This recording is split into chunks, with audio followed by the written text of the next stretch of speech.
La historia de la redención. Capítulo 21. El pecado de Moisés. La congregación de Israel se encontró otra vez en medio del desierto, en el mismo lugar donde Dios la probó poco después de su salida de Egipto. El Señor les hizo salir entonces agua de la roca, que continuó fluyendo precisamente hasta el momento cuando ellos llegaron de nuevo junto a ella. Y el Señor ordenó que esa fuente viva dejara de fluir, para examinarlos una vez más, a fin de ver si soportarían la prueba de su fe o si nuevamente se quejarían de él. Cuando los hebreos se sintieron sedientos y no pudieron encontrar más agua, se impacientaron y no recordaron el poder de Dios, que les había sacado agua de la roca cerca de 40 años antes. En lugar de confiar en el Señor, se quejaron de Moisés y Aarón y les dijeron: «Ojalá hubiéramos muerto cuando perecieron nuestros hermanos delante de Jehová». Es decir, deseaban encontrarse entre los que fueron destruidos por la plaga que cayó como resultado de la rebelión de Coré, Datán y Abirán. Clamaron de este modo en medio de su ira: «¿Por qué hiciste venir la congregación de Jehová a este desierto, para que muramos aquí nosotros y nuestras bestias? ¿Y por qué nos has hecho subir de Egipto para traernos a este mal lugar? No es lugar de sementeras, de higuera, de viñas y de granadas, ni aun de agua para beber». Y se fueron Moisés y Aarón delante de la congregación a la puerta del tabernáculo de reunión, y se postraron sobre sus rostros, y la gloria de Jehová apareció sobre ellos. Y habló Jehová a Moisés diciendo: «Toma la vara y reúne a la congregación, tú y Aarón tu hermano, y hablad a la peña a vista de ellos, y ella dará su agua, y les sacarás agua de la peña, y darás de beber a la congregación y a sus bestias». Entonces Moisés tomó la vara de delante de Jehová como él mandó. Moisés cede ante la impaciencia. Y reunieron Moisés y Aarón a la congregación delante de la peña, y les dijo: «Oíd ahora, rebeldes, ¿os hemos de hacer salir agua de esta peña?». Entonces alzó Moisés su mano y golpeó la peña con su vara 2 veces, y salieron muchas aguas, y bebió la congregación y sus bestias. Y Jehová dijo a Moisés y a Aarón: «Por cuanto no creísteis en mí, para santificarme delante de los hijos de Israel, por tanto, no meteréis esta congregación en la tierra que les he dado». En esto Moisés pecó, se cansó de las constantes quejas de la gente contra él y los mandamientos de Dios. Tomó la vara y en lugar de hablar a la roca, como Dios había mandado, la golpeó 2 veces diciendo: «¿Os hemos de hacer salir agua de esta peña?». En esto habló precipitadamente con sus labios. No dijo: «Dios les va a dar ahora una nueva evidencia de su poder al sacar agua de esta roca». No adjudicó el poder y la gloria a Dios por el agua que salió de la peña, y por eso mismo no lo glorificó delante de la gente.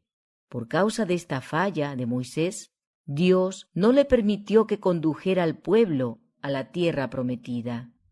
La necesidad de la manifestación del poder de Dios invistió de gran solemnidad esa ocasión, y Moisés y Aarón debieran haberla aprovechado para causar una impresión favorable sobre el pueblo.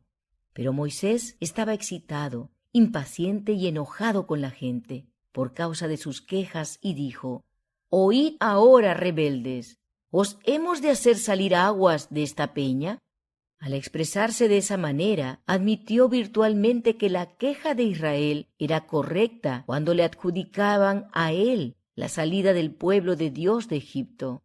El Señor había perdonado a la gente transgresiones mayores que este error de Moisés, pero no podía considerar al pecado de un dirigente del pueblo como si fuera el de uno de sus dirigidos. No podía excusar el pecado de Moisés y permitirle entrar en la tierra prometida. Jehová dio aquí a su pueblo una prueba irrefutable de que quien había producido esa maravillosa liberación y los había sacado de la esclavitud de Egipto era el ángel poderoso y no Moisés, y que ese ángel era el que iba delante de ellos en todas sus peregrinaciones, y acerca del cual había dicho: He aquí, yo envío mi ángel delante de ti, para que te guarde en el camino y te introduzca en el lugar que yo he preparado. Guárdate delante de él, y oye su voz. No le seas rebelde, porque él no perdonará vuestra rebelión, porque mi nombre está en él. Moisés se adjudicó la gloria que pertenecía a Dios y obligó al Señor a hacer algo en este caso que convenciera para siempre al rebelde Israel que no era Moisés quien los había sacado de Egipto, sino Dios mismo. El Altísimo había encargado a Moisés la dirección de su pueblo, mientras el poderoso ángel iba delante de ellos en todas sus jornadas y los conducía en todas sus peregrinaciones. Puesto que estaban tan inclinados a olvidar que el Señor los conducía por medio de su ángel, y a acreditar al hombre lo que solamente podía llevar a cabo el poder de Dios. Los había probado para ver si le obedecerían o no, pero cada vez que los sometió a prueba fracasaron. En lugar de crecer y reconocer que el Señor les había señalado senderos con evidencias de su poder y con señales concluyentes de su cuidado y su amor, desconfiaron del Altísimo y adjudicaron a Moisés su salida de Egipto, acusándolo de ser la causa de todos sus desastres. Moisés había soportado su testarudez con notable paciencia. En una ocasión incluso amenazaron apedrearlo. Un duro castigo.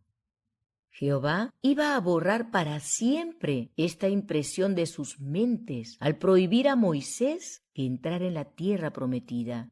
Dios había honrado mucho a Moisés, le había revelado su inmensa gloria, lo había puesto en sagrada proximidad con él en el monte y había condescendido a conversar con él como un hombre que habla con su amigo. Había comunicado a Moisés y por su intermedio al pueblo su voluntad, sus estatutos y leyes. El hecho de que fuera exaltado y honrado por Dios de esa manera le dio a su error una enorme magnitud. Moisés se arrepintió de ese error y se humilló profundamente delante de Dios. Expuso ante todo Israel el pesar que sentía por su pecado. No podía ocultar las consecuencias de su falta, y por eso les dijo que por no dar gloria a Dios no podía conducirlos a la tierra prometida. Entonces les preguntó que si un error de su parte era tan grande que merecía semejante corrección por parte de Dios, ¿cómo consideraría el Señor sus constantes quejas al acusarlo a él, Moisés, de las inusuales sanciones del Señor por causa de sus pecados? En este caso particular, Moisés había permitido que el pueblo albergara la impresión de que él había sacado agua de la roca, cuando debiera haber dado gloria al nombre del Señor ante su pueblo. Dios iba a zanjar entonces el asunto con su pueblo, manifestando que Moisés era solamente un hombre que seguía la dirección de alguien más poderoso que él, es a saber, el Hijo de Dios. En este sentido, los iba a dejar sin duda alguna. Cuando se da mucho, se requiere mucho. Moisés había sido sumamente favorecido con visiones especiales de la majestad de Dios. Se le había impartido en suma abundancia la luz y la gloria del Señor. Su rostro había reflejado sobre el pueblo la gloria que el Altísimo había permitido que resplandeciera sobre él. Todos serán juzgados de acuerdo con los privilegios que hayan tenido y la luz y los beneficios que hayan recibido. Los pecados de hombres buenos cuyo comportamiento general ha sido digno de imitación, resultan especialmente ofensivos para Dios. Permiten que Satanás triunfe, que perturbe a los ángeles de Dios con los fracasos de sus instrumentos elegidos, y da a los impíos ocasión de manifestar arrogancia delante de Dios. El Señor mismo había guiado a Moisés de una manera especial y le había revelado su gloria como no lo había hecho con nadie sobre la tierra. Era naturalmente impaciente, pero se había aferrado firmemente de la gracia de Dios y había implorado con humildad sabiduría del cielo para ser fortalecido por el Señor y vencer así su impaciencia, al punto que Dios se refirió a él diciendo que era el hombre más manso que podría encontrarse sobre la faz de toda la tierra. Aarón falleció en el monte Hor, porque el Señor había dicho que no entraría en la tierra prometida, porque como Moisés había pecado cuando salió agua de la roca en Meriba. Moisés y los hijos de Aarón lo sepultaron en el monte, para que la gente no se diera a la tentación de llevar a cabo una gran ceremonia en torno de su cuerpo y cayera así en el pecado de la idolatría.